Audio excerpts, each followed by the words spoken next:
Assalamualaikum warahmatullahi wabarakatuh. Yang saya hormati Bapak Ibu penguji uji kinerja PPG dalam Jabatan Transformasi Plus Kementerian Agama Republik Indonesia di LPTK YN Sultan Amai Gorontalo batch 1 tahun 2025. Perkenalkan, nama saya Hafiz Azhari. Saya mengajar Quran Hadis di Madrasah Aliyah Negeri 1 Kota Parangpanjang. Saya adalah mahasiswa pendidikan profesi guru dalam jabatan Kementerian Agama Republik Indonesia di LPTK Sultan Amai Gorontalo dengan NIM 2471251010 dan UKG 3942820072 Pada hari ini Sabtu 10 Mei 2025 saya akan melaksanakan praktik pembelajaran dalam rangka penilaian uji kinerja dengan model pembelajaran TPACK pada materi hadis berdasarkan kuantitas dalam mata pelajaran Quran Hadis. Mohon bimbingannya. Terima kasih. Assalamualaikum warahmatullahi wabarakatuh. Assalamualaikum warahmatullahi wabarakatuh.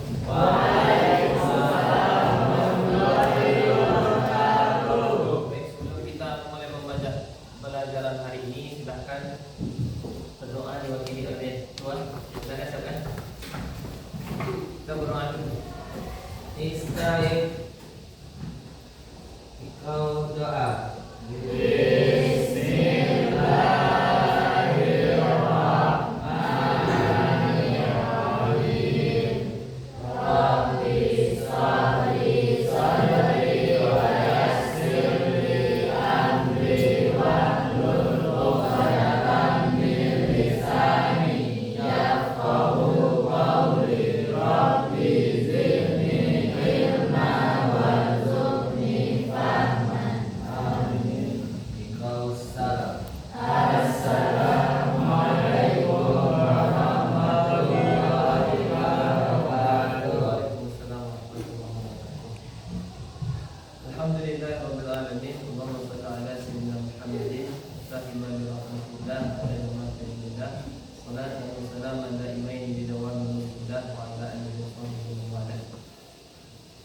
Baik, sebelum kita masuk pembahasan pada hari ini, biasa start absensi dulu.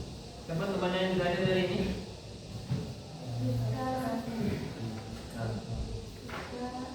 Biar lebih jelas bisa. Biar lebih jelas satu saja dari ya. Abdul Razik, Wan, Rida, Ahmad Zahra Fitri, Rida, Ahmad Fitri,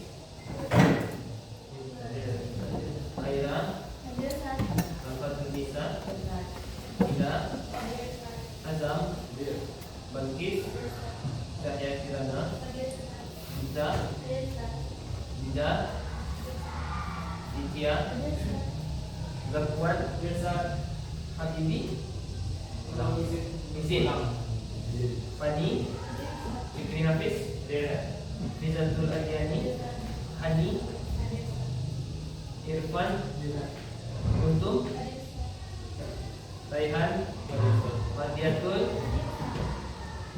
Monifa, Muhammad Al-Hafiz, Adil Khaira,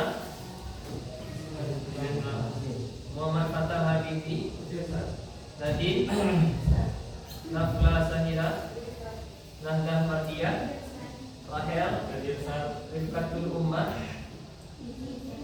Weri, Yafi, Zid. Oke, baik.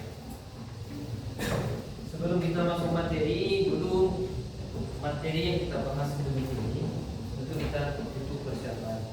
Sebelumnya, keluarkan buku catatannya dulu sama alat-alat tulisnya. Keluarkan dulu. Oke. Keluarkan dulu alat tulisnya.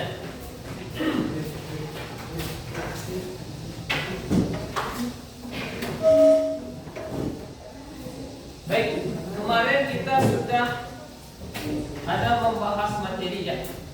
Apa dulu materinya? Tentang Tentang unsur. Sekarang sebelum kita masuk kepada materi hari ini tentang hadis berdasarkan kuantitas, unsur-unsur hadis itu kemarin kan 3. Yang pertama ada sanad, yang kedua ada, yang ketiga ada. Nah, ketiga ini berkaitan dengan pembahasan kita hari ini. Hadis itu akan dinilai sebuah kebenaran yang sahih ketika hadis itu lengkap 3 unsur tadi. Dan ketika 3 unsur tadi harus dicek kembali tentang kebenaran, apakah sanad itu memang benar sanad orang-orang yang terpercaya, apakah matanya disampaikan benar-benar hadis itu sendiri, dan apakah rawi orang yang meriwayatkan hadis benar sampai kepada kita hari ini. Nah, di dalam materi ini ada kaitannya dengan hadis itu semua. Oke. Tujuan kita mempelajari hadis berdasarkan kuantitas. Pertama, ketika kita belajar ini tujuannya untuk menganalisa berita atau informasi hadis yang sampai kepada kita itu sahih atau benar. Itu bisa kita cek, kita analisa. Yang kedua, kita akan mengetahui ada 2 hal. Satu, kuantitas dari segi jumlahnya. Yang kedua, kualitas dari segi kualitas hadis itu akan kita lihat.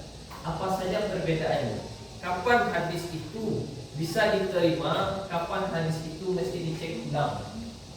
Karena hadis kita ketahui dia adalah sumber yang keberapa setelah Al-Quran?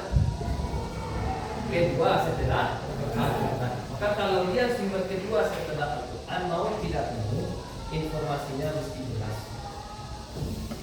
Ya, nah dulu kalau kamu menerima informasi, kalau misalkan ada anak kecil, ada orang dewasa, ada orang banyak menyampaikan informasi.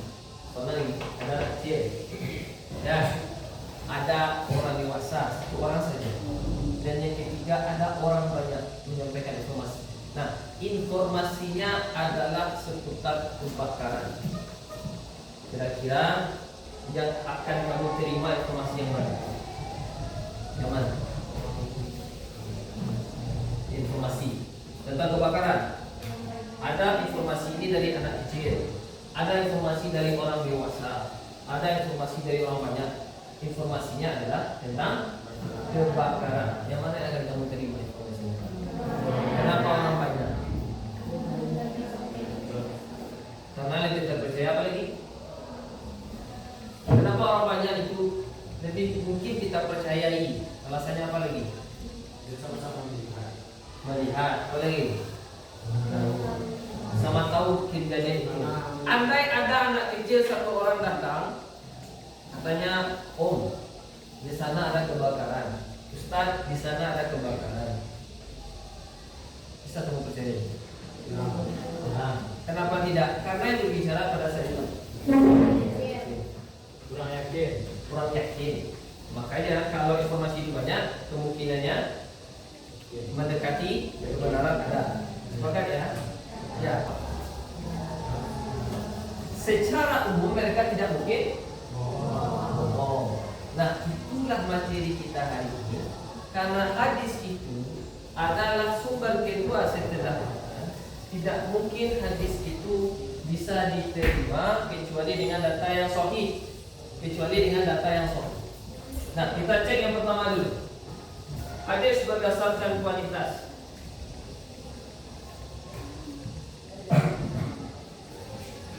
Nah, hadis berdasarkan kualitas ini dia ada 2. Kuantitas ada 2. Satu, ada namanya muka. Yang pertama ada yang namanya hadis. Yang kedua hadis.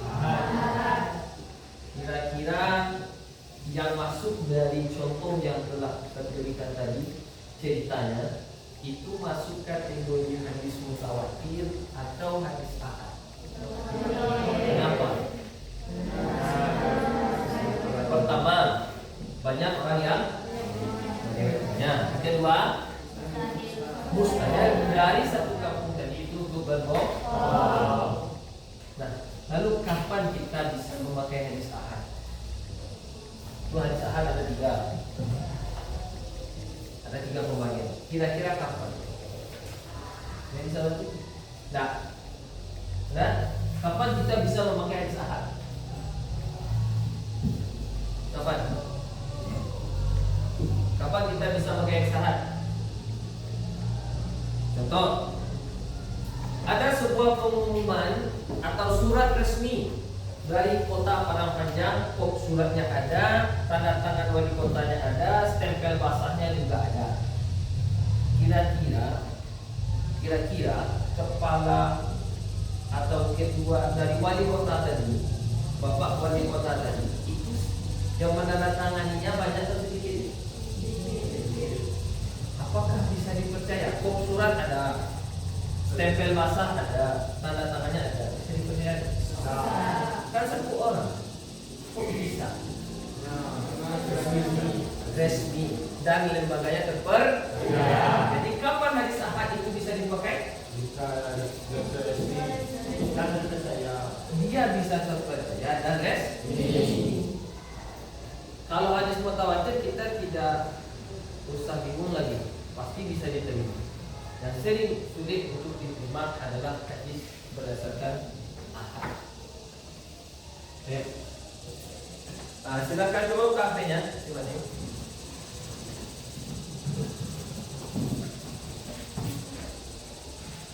Ini yang diingat. Maka kalau untuk mencari syarat, dia harus ada hadis syarat hadis mutawatir. Lihat. Kemarin kan sudah saya berikan beberapa materi terkait tentang ini. Kita akan ingat kembali syarat hadisnya dan beberapa contoh yang ada.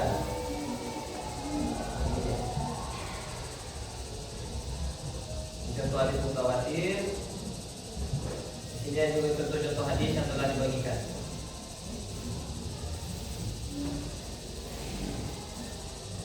Nah, agar pembahasan kita ini lebih terarah dan kamu bisa memahami di mana letak perbedaan antara hadis ahad, apa itu hadis ahad, apa itu hadis mutawatir, bedanya dengan hadis ahad, kita bagi kelompok. Ya, kita bagi ke kelompok. Silakan masing-masing kamu bagi kelompok. Sesuai dengan kelompok itulah kita sepakati bersama informasi-informasi yang seharusnya kamu selidiki terlebih dahulu. Silakan.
Sudah didapatkan gambaran umum tentang beberapa informasi yang bisa kamu temukan tentang kevalidan atau data itu real, asli atau tidak. Yang perempuan itu tidak melihat masalah yang ada di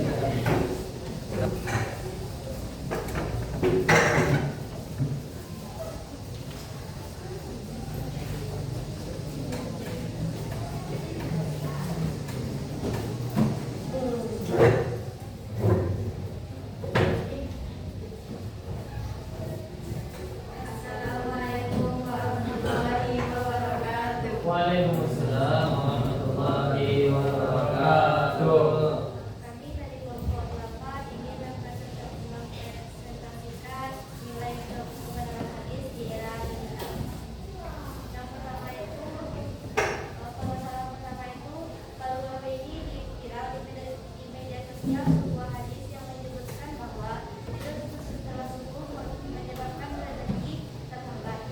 Banyak orang langsung menyebabkannya, namun beberapa ustaz mengatakan hadis itu lemah.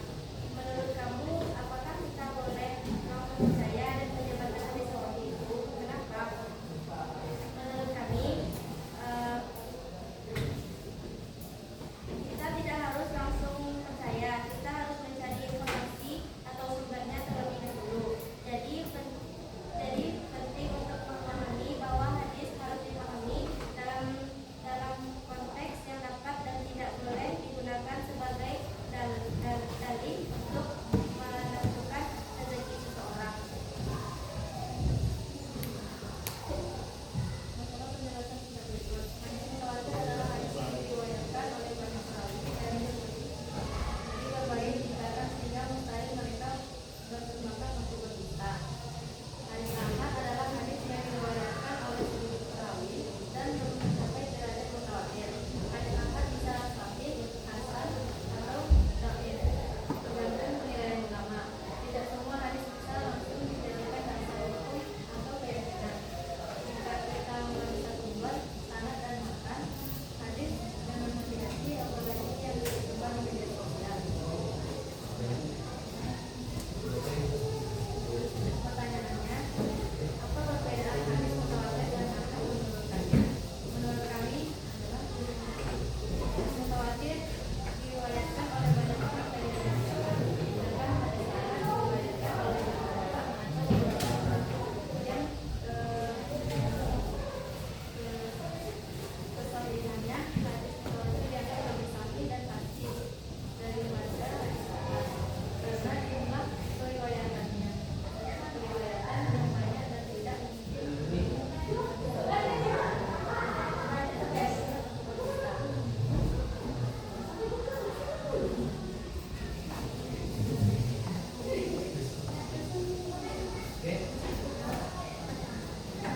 yang kedua, mengapa penting untuk mengetahui dalam hadis sebelum meriwayatkannya? Pertama, menebarkan hadis palsu dapat mengganggu kehidupan dunia dan akhirat. Meski kebenaran hadis membantu memastikan bahwa ajaran Islam disebarkan adalah asli dan tidak palsu, dan juga mencegah pada fitnah dan kerusakan masyarakat. Pertanyaan ketiga, menurut kalian, apa bahaya jika masyarakat menyebarkan hadis yang belum jelas kebenarannya? Yang pertama, menurut kami menyebabkan penyebaran informasi yang tidak akurat atau menyesatkan. Yang kedua, kepercayaan terhadap ajaran Islam dan ulama dapat menurun. Yang ketiga, menyebabkan perpecahan dan konflik di antara masyarakat, terutama jika hadis digunakan untuk membenarkan tindakan atau yang punya studi kasus. Bacalah kutipan hadis berikut yang sudah dibagikan di internet. Jujur secara sungguh menyebabkan rezeki sedan. Pertanyaan pertama yaitu apakah hadis ini termasuk mutawatir atau ahad? Jawaban kami adalah hadis tersebut adalah hadis mutawatir. Pertanyaan kedua adalah bagaimana cara kalian memverifikasi kebenaran hadis seperti di era digital? Sebutkan minimal 2 cara atau 3. Yang pertama, mengecek dan mengecek. Yang kedua, yaitu konsisten data dengan berbagai metode dan sumber.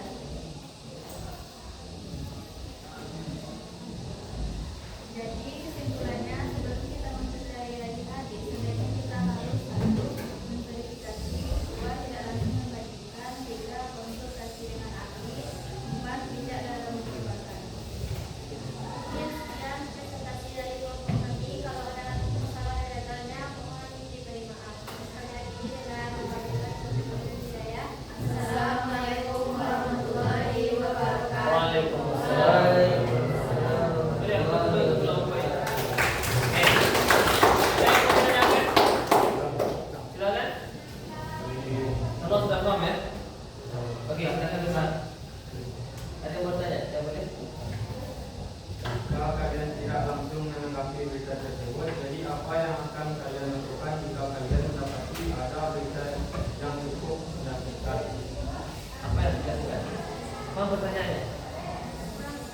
Saya ulangi lagi.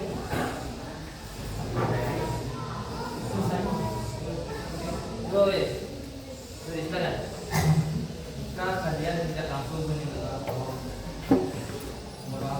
ini soal pertanyaan soal langsung. Jika kalian tidak langsung menanggapi berita tersebut, apa yang akan kalian lakukan jika kalian mendapati ada berita yang cukup menyakitkan? Izin menjawab. Silakan jawab. Izin menjawab, Ustaz. Menurut kami, pendapat kami, sebelum kami menjelaskan atau menjabarkan hasil tersebut, kami terlebih dahulu mengkonsultasi atau mencari tahu kepada yang lebih ahli, seperti ulama dan lain-lain. Dan kami akan mencari informasi yang lebih tepat dan lebih valid, dan tidak hanya langsung menjabarkan dan membagikan ke media sosial. Terima kasih. Oke, beri aplaus dulu.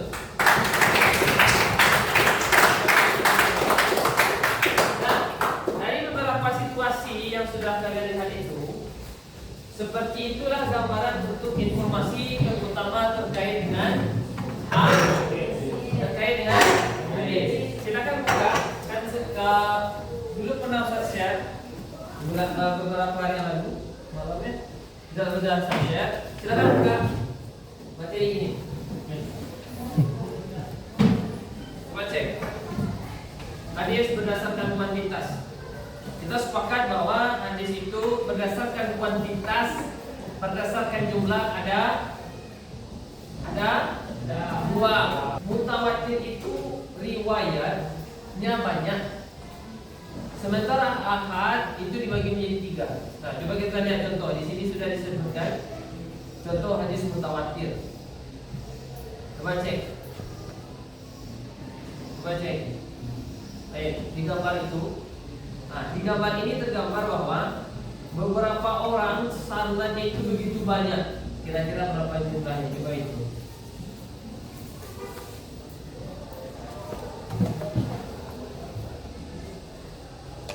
Ada berapa? Ada berapa? 22 orang. Nah, ada berapa tingkat itu? Ada 6 tingkat. Di setiap tingkat itu lebih dari 3. Tingkatan pertama dari sahabat lebih dari 3. Tingkatan kedua tabi'in lebih dari 3. Tingkatan ketiga lebih dari 3. Ya, itulah disebut dengan hadis karena perawinya. Dua lagi. Hadis masyhur itu ada 3. Hadis ahad itu ada 3, Mak. Yang pertama masyhur, yang kedua, yang ketiga waliat. Masyhur itu periwayatannya ada 3 di setiap tingkatan.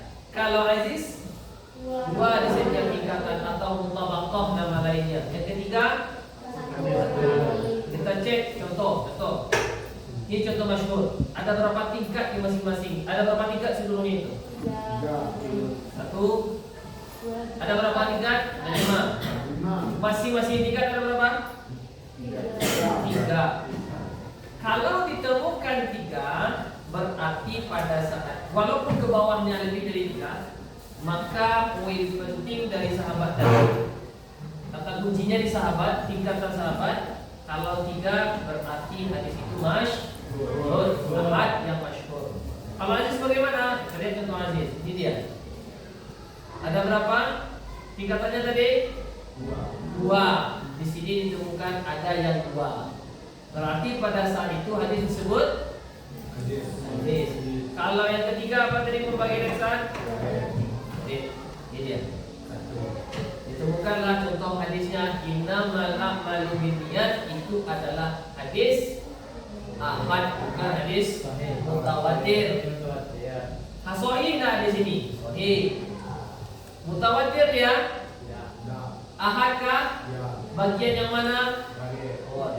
Karena di setiap tingkat ditemukan ada satu. Nah, maka kalau kamu temukan di beberapa riwayat ikatan-ikatan yang ada lebih dari 3, otomatis itu lebih dari 3 otomatis itu mutawatir apa? Kalau 3 saja yang ahad bagian, kalau 2 saja, kalau 1 saja. Oke. Terbayang ya mutawatir itu bagaimana? Terbayang. Coba jawab ini. Kan buka bisnis. Ya, kita mulai lagi. Bismillah. 43161.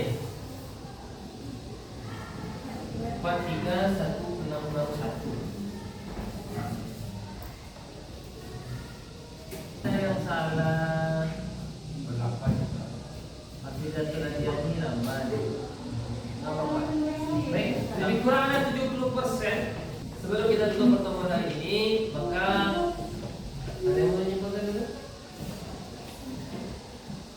Tidak, baik. Hadis mutawatir itu apa? Hadis mutawatir? Coba depan. Perawinya banyak, diulangnya banyak. Kalau hadis ahad, jadi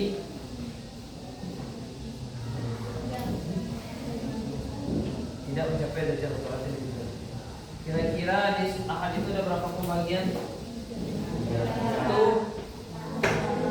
2, 3. Kalau dalam setiap tingkatan itu ada 5, apakah itu disebut hadis mutawatir atau ahad? Di setiap tingkatan itu ada 5. Kenapa mutawatir? Lebih dari 3. Karena batasan untuk ahad ada 3. Jadi tanya jawab ya? Oke, itu pertemuan kita hari ini. Insyaallah besok minggu depan kita akan membahas tentang hadis berdasarkan kualitas lagi. Kalau kuantitas orangnya, kalau kualitas sifat orangnya, itu insyaallah kita bahas untuk minggu depan. Sebelum ditutup, apakah pembelajaran hari ini menyenangkan? Menyenangkan ya? Alhamdulillah. Luar biasa. Oke, terima kasih. Kehadirannya ini kita tutup bersama dengan mengucapkan alhamdulillahirabbil alamin.